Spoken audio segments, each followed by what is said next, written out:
السلام علیکم ویورز، آپ دیکھ رہے ہیں زار ڈیجیٹل، میں ہوں نوشین طارق۔ تو جناب آج کل خبریں کچھ یوں ہیں کہ 27ویں ترمیم کے حوالے سے وزیر اعظم شہباز شریف جو ہیں وہ اتحادی جماعتوں سے ملاقات کا سلسلہ جاری رکھے ہوئے ہیں اور کچھ اتحادی جماعتوں کے مطالبات بھی مانے جا چکے ہیں۔ اس کے انسائٹس پر بات کریں گے۔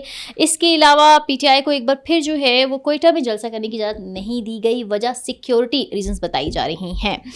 اور تیسری جو خبر ہے وہ یہ ہے کہ مولانا فضل الرحمان صاحب نے جو ہے وہ تھوڑی سی سخت گفتگو کی ہے۔ لگتا ہے کہ وہ 27ویں آئینی ترمیم میں جو ہے وہ اس بار حکومت کو سپورٹ نہیں کریں گے۔ ان سب پر بات کرنے کے لیے میرے ساتھ موجود ہوں گی سینئر صحافی تجزیہ کار ثنا مرزا صاحبہ۔ السلام علیکم۔ وعلیکم السلام۔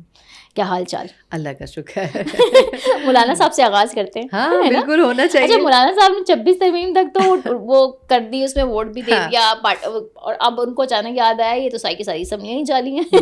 نہیں، میرا خیال ہے کہ مولانا صاحب نے 26ویں ترمیم پہ بڑی وننگ سچویشن کا کردار ادا کیا تھا۔ کچھ لوگوں کی رائے تھی کہ مولانا صاحب جو ہیں وہ ہار گئے اور دیکھیں انہوں نے کیا کیا، لیکن جو سیاست کو سمجھتے ہیں انہوں نے کہا تھا کہ 26ویں ترمیم کی جو گردن میں سے اکڑ ہے نا وہ مولانا صاحب نے نکال دی تھی۔ آپ کو یاد ہوگا مولانا صاحب نے ایک اسٹیٹمنٹ دیا تھا کہ اگر سانپ کا زہر نکال دو تو سانپ کا کوئی نقصان نہیں ہے، تو انہوں نے یہ اسٹیٹمنٹ آن ریکارڈ دیا تھا کہ ہم نے 26ویں ترمیم میں سے زہر نکال دیا ہے۔ اچھا ہاں، اب دیکھیں نا انہوں نے جو بات آج کی ہے، انہوں نے کہا ہے کہ ہم نے اس میں سے تقریباً 30+ جو کلوزز تھیں، مطلب جو آرٹیکلس تھے، امینڈمنٹس تھیں، ان کو ہم نے اسٹیپ ڈاؤن کروایا تھا مسلم لیگ نون سے، اور مسلم لیگ نون نے اس پہ ایگری کیا تھا۔ آئی تھنک 36 یا 38 نمبر تھا اس کا۔ تو میرا خیال یہ ہے کہ اس میں بہت حد تک پاکستان پیپلز پارٹی سے زیادہ JUIF کا کردار تھا، اور ایک بڑی مصدقہ جو چیز تھی وہ یہ بھی تھی کہ گورنمنٹ جو ہے وہ کانسٹیٹیوشنل کورٹس بنانا چاہتی تھی، آئینی عدالتیں، لیکن بہت بڑی اچیومنٹ JUIF کی یہ تھی کہ یہ کنونس کرنے میں ان کو قائل ہو گئے تھے، کامیاب ہو گئے تھے کہ آپ کانسٹیٹیوشن کورٹس کے بجائے کانسٹیٹیوشن بینچز بنائیں۔ تو میرا خیال یہ کہ ان کی بڑی اچیومنٹ وہ تھی، اور اسی وجہ سے وہ اس کی ایکسٹینشن میں یہ بات کر رہے ہیں کہ جو ہم نے 26ویں میں کرنے نہیں دیا وہی 27ویں میں کرنے جا رہے ہیں، تو یہ آپ کو نہیں کرنا چاہیے۔ لیکن میرا خیال ہے کہ اس مرتبہ شاید مولانا صاحب کو آن بورڈ نہیں کر سکے گی حکومت۔ اس کی ریزن یہ ہے کہ سوری میرا آنسر تھوڑا سا ڈیٹیل ہو گیا، لیکن اس کی ایک بڑی ریزن یہ ہے کہ 26ویں ترمیم کے بعد ہی گورنمنٹ کو یہ ریئلائز ہوا تھا کہ وہ جو کرنا چاہ رہے تھے کانسٹیٹیوشنل کورٹس کے نام پہ وہ نہیں ہو سکا۔ بینچز کے اختیارات محدود تھے، اور ان کو جو کمپیریزن اگر کیا جائے اعلیٰ عدلیہ سے تو وہ کہیں جسٹیفائی نہیں ہو پا رہا تھا مکمل طور پر۔ تو کورٹس کو، آئینی کورٹس کو ایک انڈیپینڈنٹ اتھارٹی کے طور پر رجسٹر کرنے کے لیے اس میں پراپر امینڈمنٹ کی ضرورت تھی، اور آئی تھنک وہ اب 27ویں ترمیم کا حصہ ہوگا۔ اور لگتا ہے اس دفعہ مولانا صاحب نہیں ہوں گے آن بورڈ۔ میرا خیال یہ ہے، اور مطلب ابھی تو خیر کچھ کہنا قبل از وقت ہوگا، لیکن بغیر بھی نمبرز پورے ہیں۔ نمبرز نہیں، لیکن آئی تھنک نمبرز تو پہلے بھی پورے تھے، لیکن جس طرح لوگ کہہ رہے ہیں کہ آپ 50% کے بجائے 80% کے اوپر کا اگر امینڈمنٹ اپروو کروا لیں تو یہ تو زیادہ کریڈٹ کی بات ہوتی ہے۔ دیکھیں امینڈمنٹ ان اینی کیس ہونی ہے، گورنمنٹ کے پاس نمبر پورے ہیں، اور پاکستان پیپلز پارٹی اسٹیپ ڈاؤن نہیں کرے گی، پیچھے نہیں ہٹے گی، کیونکہ ان کو معلوم ہے کہ یہ ترمیم کرنی ضروری ہے۔ اور اس میں اب میرے نظر میں جو بارگیننگ ہے وہ ایکچولی نون اور پیپلز پارٹی کے درمیان ہونی ہے، JUIF اور گورنمنٹ کے درمیان نہیں ہونی ہے۔ ٹھیک ہے، اس کی ریزن یہ ہے کہ پاکستان پیپلز پارٹی کا جو بنیادی مسئلہ ہے وہ یہ ہے کہ آپ 18ویں ترمیم کو کتنا اور کس حد تک چھیڑیں گے۔ اگر آپ پیپلز پارٹی کے لوگوں سے بات کریں تو ان کی یہ رائے ہے کہ ٹھیک ہے NFC پہ بات کی جا سکتی ہے، اور یہ بڑی پازیٹیو اور آپٹمسٹک رائے ہے۔ وہ یہ نہیں کہہ رہے کہ آپ اس کو بالکل تبدیل نہ کریں، لیکن وہ کہہ رہے ہیں آئیں بیٹھیں اس پہ بات کرتے ہیں۔ آپ کے پاس کیا آپشن ہے؟ NFC اگر آپ صوبوں سے لے کے وفاق کو دینا چاہ رہے ہیں تو اس میں آپ کے پاس کیا آپشن ہے؟ لوکل باڈیز کی جہاں تک بات ہے تو اس میں متحدہ قومی موومنٹ کا جو اسٹانس تھا اس کو ایکسیپٹ کرنا یعنی کہ ضروری تھا۔ تو اس لیے اس وقت جو اصل بارگیننگ ہے وہ پیپلز پارٹی اور نون کے درمیان ہوگی۔ JUIF کی صرف اس میں رسمی شرکت ہو سکتی ہے۔ دیکھیں نا، اگر کوئی ناراض رشتہ دار اگر شادی میں شریک ہو جائے تو یہ خوشی کی بات ہوتی ہے، لیکن اگر نہ بھی ہو تو شادی تو پھر بھی ہونی ہوتی ہے اور ہو جاتی ہے۔ بالکل۔ اچھا سرک، کہا یہ جا رہا ہے کہ جب میثاق جمہوریت ہوا تھا بینظیر بھٹو صاحبہ اور نواز شریف صاحب کے درمیان، تب اس میں یہ چیزیں تھیں، ان پولیٹیشنس کے یہ خواہشات تھیں، آئینی عدالتوں کی بات ہو جائے، آفاق کا کیا کردار ہونا چاہیے وہ ہو جائے۔ اب وہ اس ترمیم میں اس کی ایک حقیقت کی صورت میں چیزیں آ جائیں گی۔ اس کے باوجود جو ہے وہ کچھ لوگ اس کو کرٹیسائز بھی کر رہے ہیں اس ترمیم کو۔ تو آپ کو نہیں لگتا کہ یہ ایک جمہوری عمل اس وقت اگر یہ چیزیں ڈیمانڈ کی جا رہی تھی تو آج کے ٹائم میں وہ کیوں نہیں ریلیونٹ؟ اچھا دیکھیں، بیساخ جمہوریت بڑا عرصہ پہلے ہوا تھا، لیکن جس طریقے سے چیف الیکشن کمشنر کی تعیناتی ہے اس کا ایک طریقہ کار وضع کیا گیا تھا 18ویں ترمیم میں، آپ نے اس کو بھی فلفل نہیں کیا، اس میں اپوزیشن لیڈر کے ساتھ آپ نے کنسلٹ کرنا ہوتا ہے، لیکن اب وہ ہو نہیں پا رہا۔ اب دلچسپ بات یہ ہے، تھوڑا سا کرٹیسزم اس کے اوپر حکومت کے اوپر بھی کرنا بنتا ہے کہ اس وقت دونوں ایوانوں میں، نہ تو سینٹ میں اور نہ ہی پارلیمنٹ میں اپوزیشن لیڈرز موجود نہیں ہیں۔ دو بڑی شخصیات یا دو بڑے عہدوں کی ایبسنس میں آپ ایک امینڈمنٹ لے کے آ رہے ہیں اور پھر اس امینڈمنٹ کو آپ اپروو بھی کروا رہے ہیں، تو دیکھیں حکومت نے تو اس کو اپروو کروانا ہے، لیکن اگر آپ ایز اے گڈ جیسچر ان دونوں شخصیات ان دونوں کرسیوں کو فل کر دیں گے تو کم از کم یہ ہو جائے گا کہ حکومت نے ایوان پورا ہوتے ہوئے اس امینڈمنٹ کو اپنی اکثریت کے ساتھ پاس کروایا۔ بالکل، لیکن اب جس طرح آج بھی گورنمنٹ کی طرف سے کہا جا رہا تھا کہ نہیں، اس کے اوپر ایک کنسنسس بلڈ اپ کیا جائے گا اور ہم کوئی جلدی میں نہیں ہے، لیکن اب دیکھنا یہ ہوگا کہ آیا کس حد تک اس میں پاکستان پیپلز پارٹی جو ہے وہ بات کرتی ہے۔ جس طریقے سے میثاق جمہوریت کی بات ہے تو اس میں کچھ چیزوں کو تو ایکسیپٹ کیا گیا تھا، جب 26ویں ترمیم آئی تھی تب یہی کہا گیا تھا کہ جی کانسٹیٹیوشنل کورٹس کی بات کی گئی ہے، لیکن میرا خیال یہ ہے کہ اس کے بعد کئی حکومتیں آئیں، کئی چلی گئیں، کبھی آپ نے کانسٹیٹیوشنل کورٹس کی بات نہیں کی۔ پھر اصل مسئلہ یہ ہے کہ جو آلریڈی موجود لوور کورٹس ہیں، آپ نے ان کو کتنا افیکٹو کیا، ان کو کتنا پروڈکٹیو کیا۔ آپ ضرور کانسٹیٹیوشنل کورٹس بنائیں، لیکن ایک عام آدمی کے ذہن میں پرسیپشن یہ ہے کہ کانسٹیٹیوشنل کورٹس جو ہیں وہ حکومت صرف اپنے مسئلے یا اپوزیشن اپنے مسئلے حل کروانے کے لیے بناتی ہے یا بنواتی ہے، اس میں عام آدمی جو ہے، عام سائل کا کوئی کردار نہیں ہوتا، وہ جاتا ہے ہمیشہ لوور کورٹس میں۔ بالکل، تو اگر آپ اس میں کچھ ترامیم لوور کورٹس کے حوالے سے بھی کر دیتے یا کچھ بہتری کے لیے کر دیتے تو وہ جسٹیفائی ہو جاتا کہ ہم نے اوور آل جوڈیشری میں ریفارمز لے کے آئے ہیں، لیکن انہوں نے ایسا نہیں کیا، اور اسی وجہ سے وہ جو ہے کیا کہنا چاہیے کہ جو کرٹیسزم ہے وہ بیسکلی اسی بات کے اوپر ہو رہا ہے کہ آپ وہ چیزیں کر رہے ہیں جو ایکچولی آپ کو بینیفٹ دیں گی۔ لیکن میرا خیال یہ ہے کہ کانسٹیٹیوشنل بینچز کے اوپر پچھلے ایک سال میں جتنے بھی سوالات اٹھے ہیں، اگر اس کو طریقے سے نافذ کر دیا جائے 27 امینڈمنٹ میں، کیونکہ جو فلاز اس میں اس وقت اجاگر کیے تھے بہت سے سینئر وکلاء نے، اگر وہ اس میں رجسٹر ہو جاتے ہیں تو کانسٹیٹیوشنل جو بینچز ہیں وہ مزید مضبوط ہو جائیں گی، اور اس میں کوئی بہت ان ایکسپیکٹڈ چیز نہیں ہے۔ کانسٹیٹیوشنل کورٹس اس وقت دنیا کے اور بھی ملکوں میں موجود ہیں اور کام کرتی ہیں، کچھ ملکوں میں نہیں بھی ہیں لیکن کچھ ملکوں میں ہیں بھی، تو اس لیے یہ کہنا کہ صرف پاکستان میں اسپیشلی یہ کام ہو رہا ہے یہ غلط ہے۔ اچھا ٹھیک ہے، اچھا اب بات کر لیتے ہیں ہم سہیل آفریدی کی، تو ہے نا ایسا ہوتا ہے ان کے بغیر ٹاپک انکمپلیٹ ہے۔ بھائی انہوں نے 27ویں آئینی ترمیم کو کہا ہے کہ ہم اس کی مخالفت کریں گے اور یہ صوبائی خود مختاری پر ڈاکہ ہے، تو مجھے لگتا ہے سہیل آفریدی صاحب نے جو ہے نا وہ مزاحمت والے ہی اس پہ رہنا ہے۔ دیکھیں صوبائی خود مختاری کی جہاں تک بات ہے تو میرے تو کچھ سوالات ہیں جو ایک ان سے ہی نہیں بہت سے صوبوں سے بنتے ہیں۔ صوبوں کے پاس صحت کے محکمے رہے، تعلیم کے محکمے رہے، بہبود آبادی کے محکمے رہے، جو وفاق واپس لینا چاہتا ہے، ان کے پاس یہ الزام ہے کہ جی وفاق کے پاس پیسے نہیں ہے، تو وفاق کے پاس اگر پیسے نہیں ہیں اور وہ فنڈز کے لیے یہ محکمے لینا چاہتا ہے تو وہ کوئی بھی محکمے لے سکتا ہے۔ پھر بہت سارے ادارے ہیں جو کہ اب وفاق پرائیویٹائز کرنے جا رہا ہے، اس سے بھی وفاق کی جو ارننگ ہے وہ بڑھے گی۔ لیکن میرا سوال یہ ہے کہ صوبوں کو 18ویں ترمیم کے بعد سالوں گزر گئے، جو محکمے دیے گئے انہوں نے ان محکموں میں کیا کر لیا؟ آج بھی جو ہمارا قومی ثقافتی ورثہ ہے اس کی جو منسٹری ہے، وہ اس کی جو تمام اتھارٹی ہے وہ سندھ کے پاس ہے۔ مجھے یہ بتائیں پورے ملک میں اس وقت جتنے بھی قومی ثقافتی ورثے ہیں ان کے لیے پاکستان پیپلز پارٹی نے کیا ایفرٹ ادا کیا ہے، کیا رول ادا کیا ہے؟ تو سوال یہ کہ جو چیزیں آپ کو دی گئی آپ نے اس کی بھی پروڈکٹیوٹی مکمل طور پر نہیں یوٹیلائز کی۔ بالکل، تو اگر ایونچولی وفاق میں وہ چیزیں واپس جاتی ہیں، کچھ سوالات لوگ یہ بھی اٹھاتے ہیں کہ ایچ ای سی کی بات کر لیں۔ ایچ ای سی جب وفاق کے انڈر تھا اس وقت ایچ ای سی کے پاس کروڑوں روپے کے فنڈز ہوتے تھے، لیکن اب ایچ ای سی میں بیسک جو فنڈ چلانے کے معاملات ہیں وہ بھی پورے نہیں ہو پاتے۔ تو اس طرح کے بہت سارے ایسے ایشوز ہیں جو صوبوں میں جانے کے بعد صرف نظر ہو گئے۔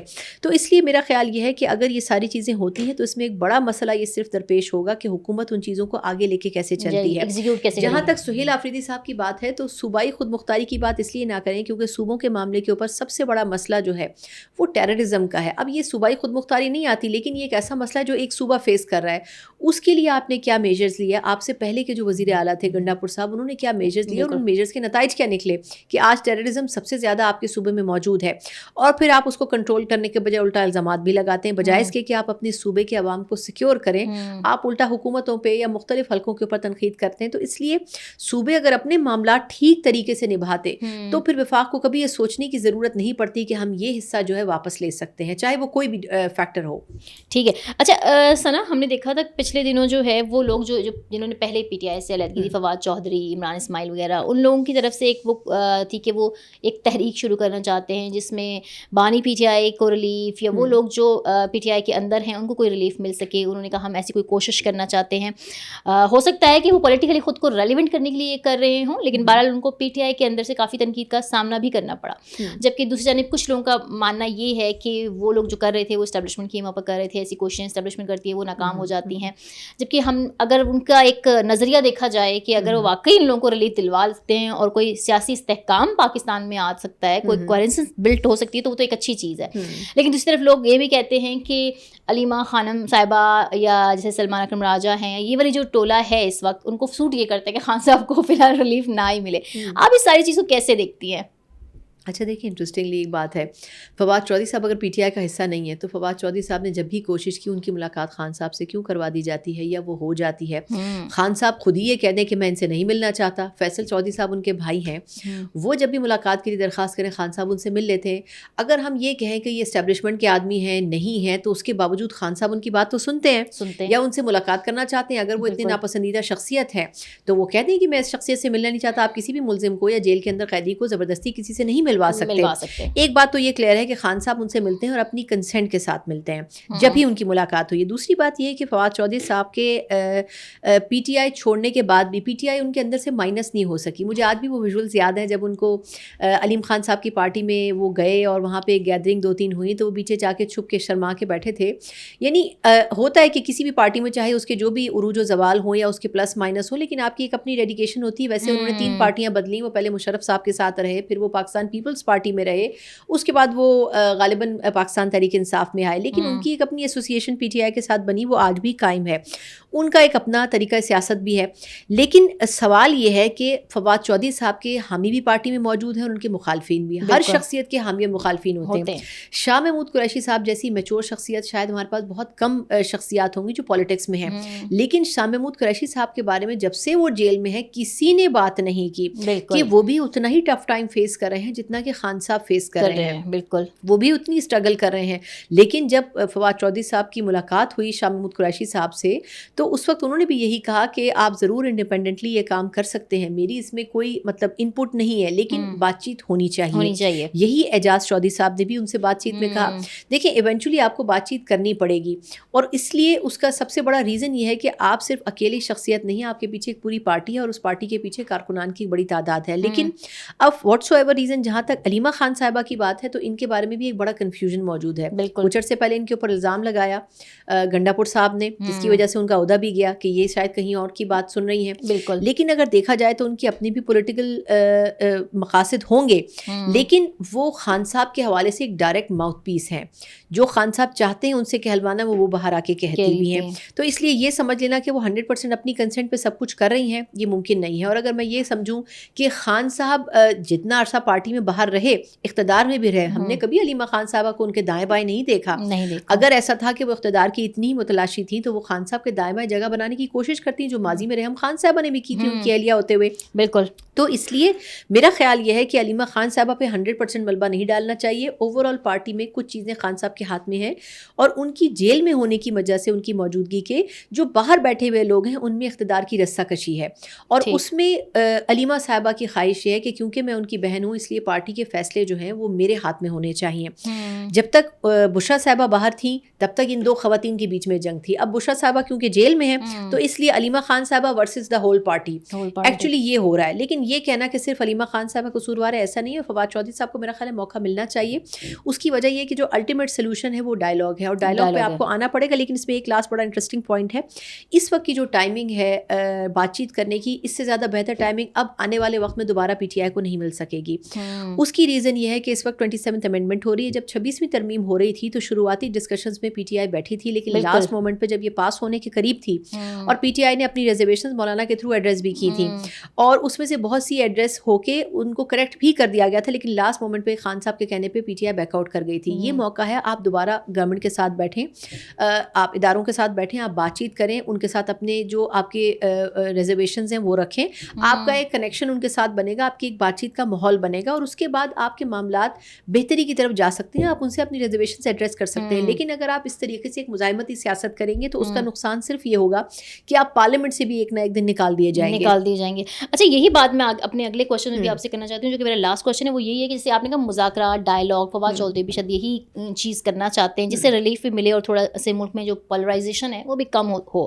لیکن ہم نے دیکھا کہ آج بھی ڈیالہ کے باہر کچھ پی ٹی آئی کے لوگ تھے, کچھ ان کی اسمبلی کے لوگ بھی تھے جو احتجاج کر رہے تھے کہ خان صاحب کی کیسز نہیں لگ رہے ہیں, اور وہاں پر جو ہے وہ عاطف خان صاحب نے کہا جی احتجاج کے سوا ہمارے پاس تمام آپشنس ختم ہو گئے ہیں. تو یہ تقسیم ہے ایکچولی, لگتا ہے ایسا یہ نا کہ جو نہیں کچھ لوگ نہیں چاہتے کہ واقعی احتجاج کے ذریعے ہی ہم اپنی اسی اگریسو سیاست کو ہی لے کے چلیں, اور کچھ لوگ ڈائلاگ کی بات کرتے ہیں. دیکھیں, جو لوگ ڈائلاگ کی بات کرتے ہیں وہ لوگ ہیں جو کہ بہت عرصے سے سیاست میں ہیں. خان صاحب ایسا نہیں ہے کہ عاطف خان صاحب بھی کافی عرصے سے سیاست میں نہیں ہے, لیکن خان صاحب کی پارٹی میں بہت سارے ایسے لوگ ہیں جو کہ سیاست میں نئے وارد ہوئے تھے جب انہوں نے پی ٹی آئی کو جوائن کیا تھا. ان کا کوئی اس طریقے سے سیاسی بیک گراؤنڈ نہیں تھا, کوئی صنعت کار تھا, کوئی کاروباری شخصیت تھی, کوئی اسپورٹس مین تھے, مختلف شعبوں سے لوگ ان کے پاس آئے تھے, کوئی ڈاکٹر تھے, کوئی انجینئر تھے.